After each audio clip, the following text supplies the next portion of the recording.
Well, I was involved, as previously noted, in oil and gas in Ohio. And I was making quite frequent trips to Ohio. And one of the people that I was in regular touch with was a little oil and gas company called Murphy Oil and Gas. And John Murphy was the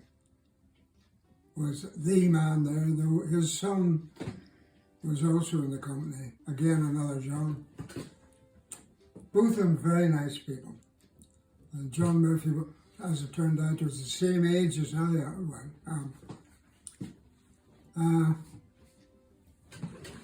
John was one of the good old boys of the oil and gas business in Ohio and in oil and gas started in the States in New York State, which is next door to Ohio. So oil and gas dates back to, in that area, 150 years. So John was caught up in that. He had done well, and one of the things that everybody does who does well is to be a member of a country club and play golf. And John was Turtle Creek. Turtle Creek is the right name. Turtle Creek, I'm not sure they gave it the right name before. Turtle Creek was his, and if you also were in the oil and gas business, you would have a getaway to Florida for the summer. Right. Florida and Naples, Florida, is the place. It's either the first or second most affluent city in the United States. Wow. Small city. And everybody there is either a millionaire or a billionaire. Goodness. And it's right on the coast and very close to where you and I holiday. That's right, yeah.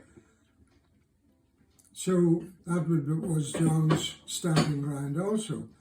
Played golf down there, and somehow 5-7 years earlier than I'm talking about, he had enough money to secure a parcel of land near, right on the outskirts of Naples, and for a golf course. And with John's gusto, he got the golf course built. Wow. And his golf course architect was no other than Jack Nicklaus. Really? Jack Nicklaus. So Wow. John Murphy, Jack Nicklaus were big mates. And My goodness. John played with a set of clubs that had been given to him by Jack Nicklaus. That's impressive. So that was impressive. John made a lot of money out of that, and then took his money to New York to an investment company in New York, and they lost it all for him. Oh, He tried to sue them, but they were too big to be sued, and he had no money left to sue them with. oh my goodness. So at the time I saw him, he was not a wealthy man. In times past, he had had his own airplane and his own yacht down in Florida, but not in the time I was talking. But he had come up with another plot of ground in Florida for another golf course, and he introduced the idea to me. Said if we could, if my group could come up with, say, about $1 million, that would be needed to get the thing ready to go. And once you had the architecture and the golf course architecture done, and of course plans for a hotel and housing around the golf course, it would fly. Right.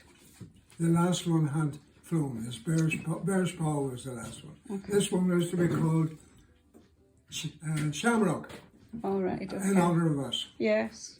So I come back, talk to people, and Sam Nutt, Frank Rice, they talked then to people in Uri, and $1 million wasn't hard to put up. Right. So we funneled that $1 million into John's thing, and they got it, architecture and all done, and they had it to the stage where it was ready to be funded. They got the funding, they got a promise of funding from an outfit, a company in California, and they raised their money through savings and loans. And just at that time, we had, in fact, I'm not sure whether I touched on this before, we had a meeting in our solicitor's office in Naples, waiting for the guy to come in from California with the documents to sign for the funding. I can't remember how much the funding was, but it was something like 15 million. And this was to what? To build the course. To actually build the course, yes. Right. Right, it was so near the thing. We were so well advanced and so sure that it was going to go. Frank Rice was with me, and he got a bulldozer out onto the site to do the first sod, Yes. to cut the first sod. Bulldozer, Frank Rice, they go together like chalk and cheese? No, they go together like cheese and more cheese. Yes. So anyway, disaster. The guy was a couple of hours late, came in downhearted. Sorry guys, if you have followed the news, the federal authorities have blocked any further funding of development by savings and loans. And of course ours is going through savings and loans. So I'm sorry, it's over. My goodness. I was so incensed by that, I jumped across the table to grab him by the neck. That's not often I do No. that. I didn't do him too much damage. But anyway, apologies all round and all the rest of it. So what was that? That was interesting. But yes, okay. I knew there was another element to it, and the other element was, where did the money come from that we put together? The $1 million. We had been sensible enough that as we set this thing up, Sam and Frank Rice himself, as we set it up, we reckoned that we needed to get professional advice on the tax implications and the best way of limiting our tax exposure. So we got a firm in London who specialised in that. Right. And the young guy there who was a barrister, he set up for us that we did everything through a company in the Channel Islands in Jersey. And he was able to set up the company in Jersey. Now, the money that was coming in wouldn't be coming in to us. It was coming into Jersey to be funneled through to us. And this was legitimate. oh yes, Yeah. well, it was done by A lawyer. By a lawyer. Yeah. Not only a lawyer, a barrister, Right. top of his profession. So the thing collapses, as I say, and months later, I'm sitting in a little office in Gregg Street in Lisbon. Sam and Frank would drop in occasionally, and they were doing other things, and I can't remember what exactly I was doing. It doesn't really matter at the moment.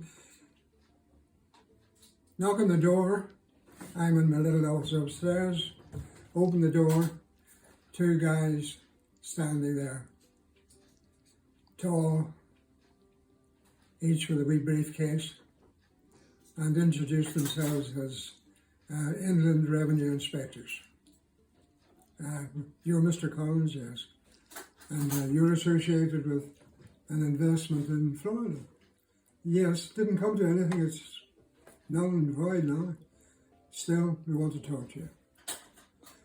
So in we went and sat around our table, me and these two guys, and they were saying, now, what we need to know is you guys were instrumental in doing the management of this from this side of the Atlantic. Yeah, I suppose you could say that. So what we need to know is who put up the money. Who are your investors? Right. Because we would suspect that a lot of that money could possibly be coming from over the border or down around the border. Right. That sort of thing happens in Northern Ireland. So I said, well... So were they really afraid that paramilitaries or whatever were caught up in this? Was that? No? Not necessarily. Yes, if you're going to attach any paramilitary to the IRA, but no, we didn't know of any connection with IRA. We knew that some of these people were, I mean, my goodness, they were on the border, living on both sides of the border, and cattle and everything were exchanged, and lots of money was made down there, and a lot of Jerry McQuillan had been building houses down there, and no problem with saying that was an affluent area, and probably still is. But my position was, I really can't help you. The funding of it has come from the Channel Islands. You can talk to the Channel Islands about it, and you can talk to our people in Florida about it. We're quite happy to. But we don't know, and it's important that we don't know, because here you are calling at our door. Right. And we don't believe you. We don't believe you. This is a very serious matter. And you know that if we find that you are guilty, you will be jailed. And I said, oh, well, I'm not guilty. Or something like that. So anyway, I'm being stupid here. What did they think you were guilty of? Of knowing the source of money and not disclosing it to the Inland Revenue. Okay. Failing to disclose monies which, in their opinion, could be untaxed. So anyway, they did come back and said, we'll be back again maybe 2 weeks. And they made an appointment, and Sam and Frank were there, and myself, and we decided, well, we just continue on with our story. We don't know. Right. So they came back, and Sam, and particularly Frank, were shitting themselves. I had had a bad day with them. So we simply maintained our position. So they said, they departed, and they said, well, we'll be back. We haven't given up on this. We are following it up. And we think that you know a lot more than you're telling us. Right. So Frank, of course, living down near Newry, knew of an accountant in Newry, whose name I can't remember at the moment, but this accountant was good with monies on that side of the border, around that part of the border. So we got introduced to him, told him our problem, and he listened to us. So more or less told us it wasn't unusual. It wasn't unusual, but these people will be back. Yeah. He said, all you can do is to hold tight. You've done well up to now. You did right in setting that thing up the way that you did. Okay. And now that's protecting you. a side of thing was that Sam then, he said, we'll get in touch with our barrister in London and tell him what's happening. And Sam did that. And the guy said, you're in a sticky wicket. He said, I think if I were you, I would confess all. So that was bad news. Yes. But that was after they'd gone away and before they were threatening to come back. So that was bad news. So of course we told that to the accounting board. And he said, well, he said, I would advise that you simply stick with your story. Stick with it. And he said, I'll make a few inquiries. So I suppose it wasn't too long. Yes, it might have been a full month, maybe even 2 months later, that we got a phone call from him to say, good news. Right. He said, come on down and see me. So John went down and explained to us. He said, you know, I have a brother who's a tax inspector. All right. And he works in Belfast, but he also works in, he does work across to Liverpool, and Liverpool is where the inquiries branch is. Those three guys are coming out of Liverpool. So he said, my brother knows him.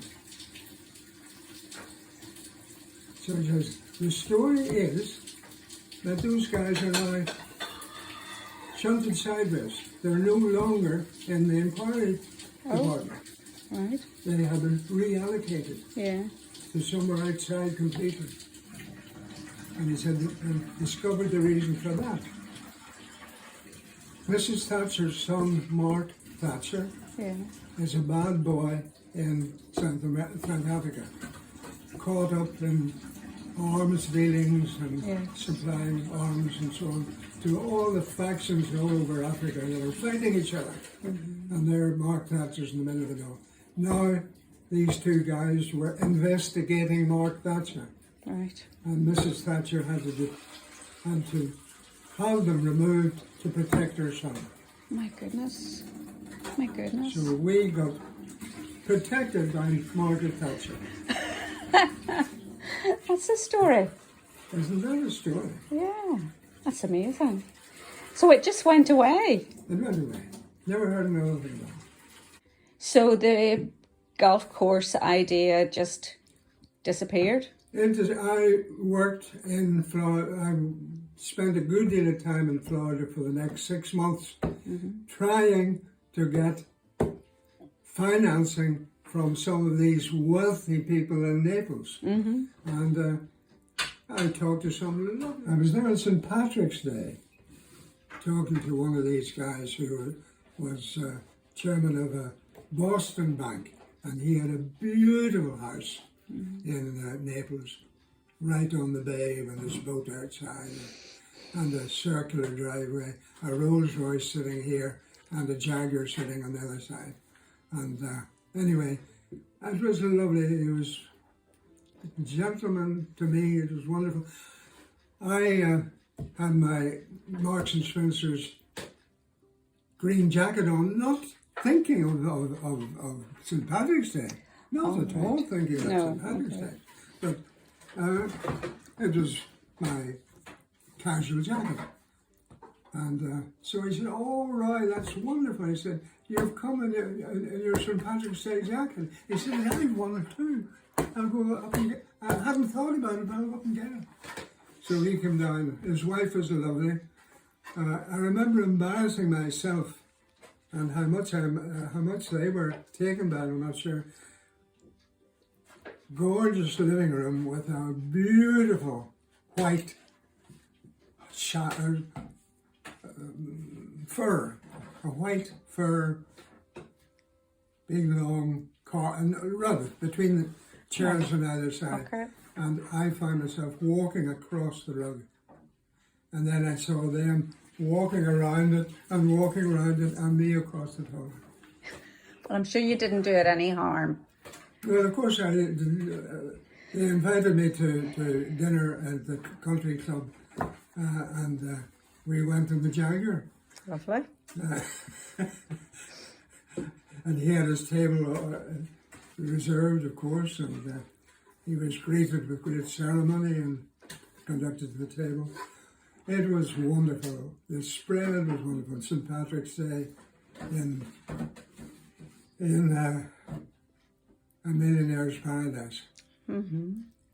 So among things that were there, you could select from the buffet. I decided I would like some of the lobster, and you've heard this story before. Oh, yes, You've yes. heard this story Yes. before. Yeah. So I got the lobster, and they were the two of them. The wife was over there, a good-looking lady, but so gracious, so gracious. And I was breaking the lobster claws with the little nippers, and somehow the lobster's claws slit my thumb up, just like that, and it spurted. It spurted blood. And I grabbed the napkin and put it on it, and oh, don't worry about it. Waiter. Oh. So, oh, don't worry. So these things happen. So anyway, I did get a lot of blood in my trousers, but Yeah.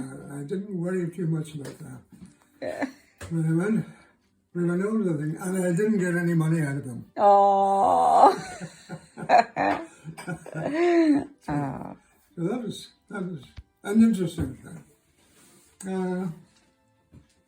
No, not much else. Except one of the times that I arrived into Naples, the two boys, John and his sidekick, Sorry, Eileen. They don't move. Hello. Okay. John Murphy and his sidekick, that did a lot of the work for John, Knezovich is his surname, Knezovich? Nick. Very good. Nick Knezovich. John and Nick met me at the airport, and John said, "We found you an Irish pub in Naples. So we'll go there for lunch." So they drove me to the Irish pub in Naples, and of course it was lovely. And I said, "Well, I'd have to have a Guinness." And oh, we'll all have Guinness. So the 3 Guinness were set up. And I enjoyed my glass. And I noticed that they were making faces at each other over there. So I said, "I don't think you're enjoying this, are you?" Yeah. "No, this is bloody awful." So, "And you like it?" I said, "Yes, yeah. Okay, you can have it." So I got Three. there three pints of Guinness. 3 pints of Guinness. So that was the Irish pub. Yeah. So I didn't convert them to Guinness. No. On the other hand, other people I converted to in the States to Black Bush. Oh, yes. Those are other Yes. stories. Other stories. Well, where did the purchase of the property in Florida fall? The house that you had a share in? There was a friend of Sam's who wanted the property out there, and he bought it. Right. So we got a bit of money out of it. Can't remember much about it. Can't remember much about it. As I say, as a friend of Sam. And 4 of you then? Was there 4 of you that put money into it? Was that? Yes. Yeah. Because That was the house the villa that we were meant to go to, and then we didn't. That's right. That's exactly right. Yeah. Yes. And where does John McLaughlin fit into everything? Oh, John McLaughlin has a very prime position.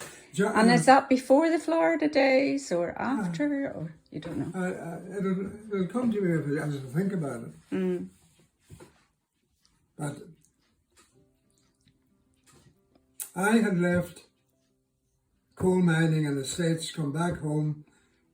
Burnett and Hampshire had sold up J&J.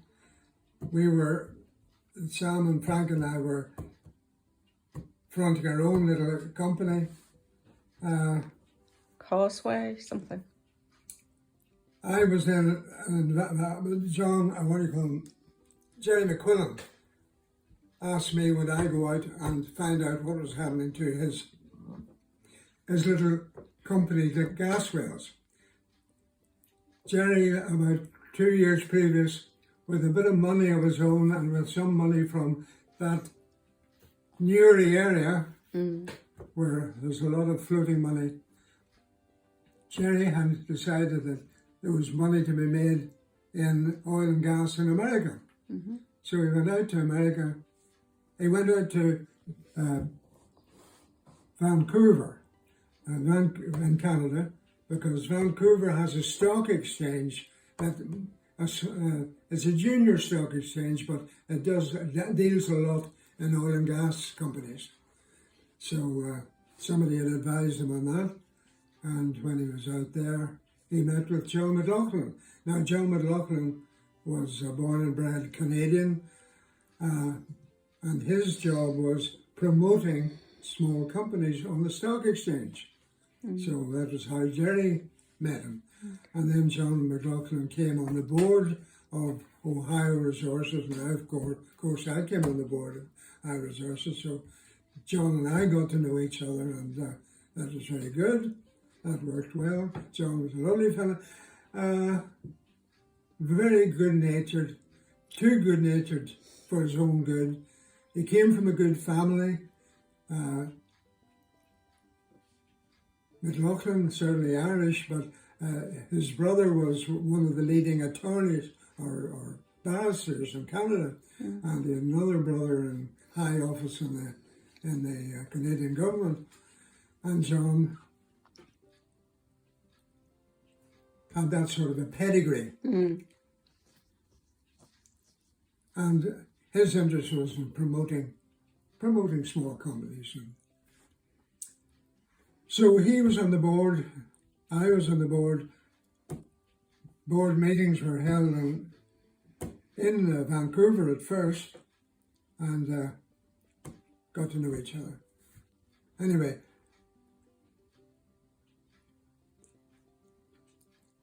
that oil and gas thing prospered. We were taken over by one company, and we got shares in that company, and I was on the board of it. We got taken over by another bigger company. I was on the board of it and got shares, and eventually that was taken over, and the shares were sold out, and I had a fair amount of money out of my shares, all of which went one way or another. But Joe McLaughlin and I were friends. I was home, and maybe a couple of years, and I got a phone call from John McLaughlin, and John said, "We're thinking about you, Roy. I have a friend here who is relocating to London. I think he's a very interesting guy, and I think you and your friends might like to meet him." So that way I met Chris Abbots. Yes. So that was it. And John then was on the board of the oil and gas company as well, and eventually he upped and died. But mind, he was an old man. Yes. He took dementia, didn't he, from what I remember? Yes. But he was in his late 80s. Yes. But slim, liked to watch his diet very carefully, and you would have thought he would have lived to 100, but he didn't. So that was John McLaughlin, thoroughly nice guy. And did Ohio Resources, was that the name of the company when you were in West Virginia? Yes. Right. So that was West Virginia and Canada then? Yes. Right. Before that episode, we'd go back to the Burnett and Hallamshire situation, and that I was Burnett and Hallamshire had this company called British and Continental Development Corporation, and they were intent on property development in Los Angeles, mostly commercial property, high-rise buildings and so on.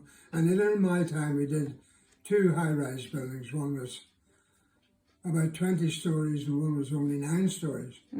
But that was in the Los Angeles area. In fact, it was in a suburb called Westwood.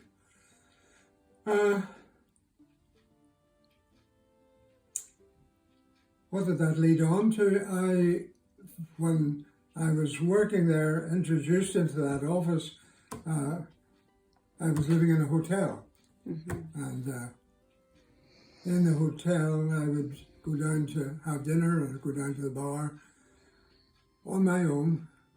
And there was a guy there that I sort of became an unknowing acquaintance with. And after 2 or 3 nights, we got into conversation, and that was Mark Eden. Yes.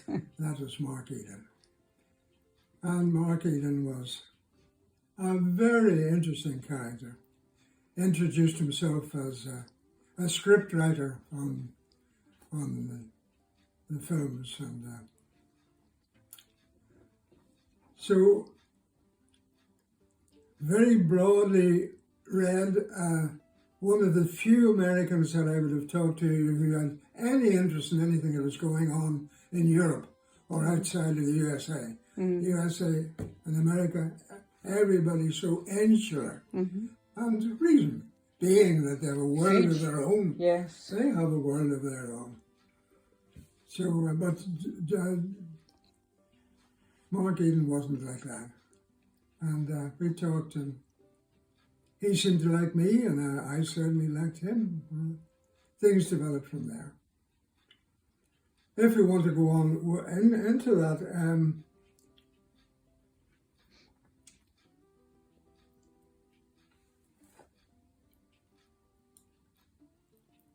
he had this technology that he claimed to have come from his father. Yes, we need to get to that point. After I'd had dinner a couple of times, and it was as if he had been testing me to see whether he would tell me that he, in fact, was the son of Howard Hughes. He had photographs of himself and Howard Hughes standing at some of Hughes's aircraft. Hughes was one of the biggest names in America at that time. He was a billionaire. He was high in American politics, or rather, he liked to influence American politics. And so he would talk to the president and so on. And his basic business was hard tools. And hard tools invented a drilling bit, a revolutionary drilling bit that made oil and gas drilling so much easier, and that was the standard bit, and they were desperately wealthy.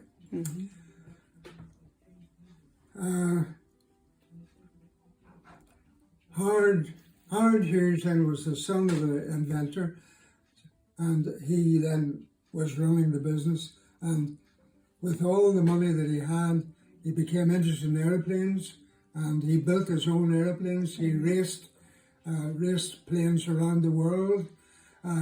He became interested in filmmaking. After all, he was in Los Angeles, and he bought a filmmaking, was it Columbia, I think he owned? And he had a great time with all the stars and starlets. He married a couple of them, and but Mark Eden's story was that he was the son of Howard Hughes and a starlet who had come from County Cork, and was so that Howard Hughes was half Irish. Right. And he could relate to me, even I was the North. But whether, with all of that, whether there was any truth in it or not, he certainly wasn't stable mentally. He was not stable. On the other hand, he was tremendously affable, and tremendously convincing. Howard Hughes, in his latter days, became a recluse. He lived for a while on the penthouse suite in Sands Hotel in Las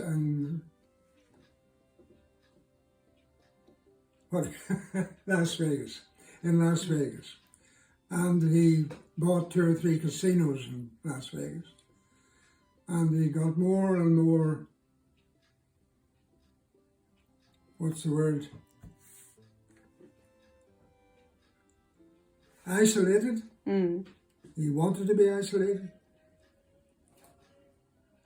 The people who owned the hotel, the Sands Hotel, they thought that he wasn't a good advertisement for business, because if and when he would appear, he would be dressed like a tramp. Oh, yeah. And he had long fingernails, his hair unkempt, and actually, and apparently this was true, he saved his urine in bottles. Oh. And whenever they cleared out his place, he had urine in bottles there. And his fingernails hadn't been cut for umpteen months. Anyway, he eventually, yes, they tried to put him out there, and he said, I think he said, fuck it. But, so he bought the Sands. He bought the hotel. He bought the hotel. And My goodness. and oddly enough, then though he wasn't religious, he surrounded himself his closest people were all Mormons. Right. All Mormons, and his view was that he could trust Mormons where he could trust nobody else. And they were apparently very good servants to him, and looked after him as best they could to whatever degree he wanted or needed looking after. But so a lot of the money at the end of the day went to the Mormon church. My goodness. My goodness. Though there was a lot of controversy about that too.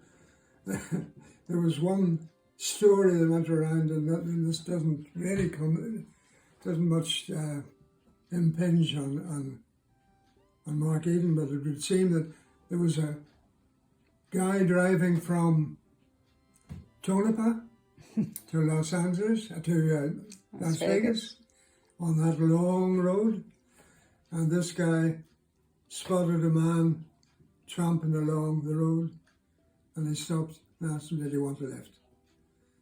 And the man turned out to be Howard Hughes. Right. And he took a lift.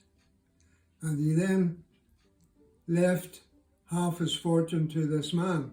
But whatever way it was done, there were all sorts of court cases, and the man got nothing out of it. My goodness.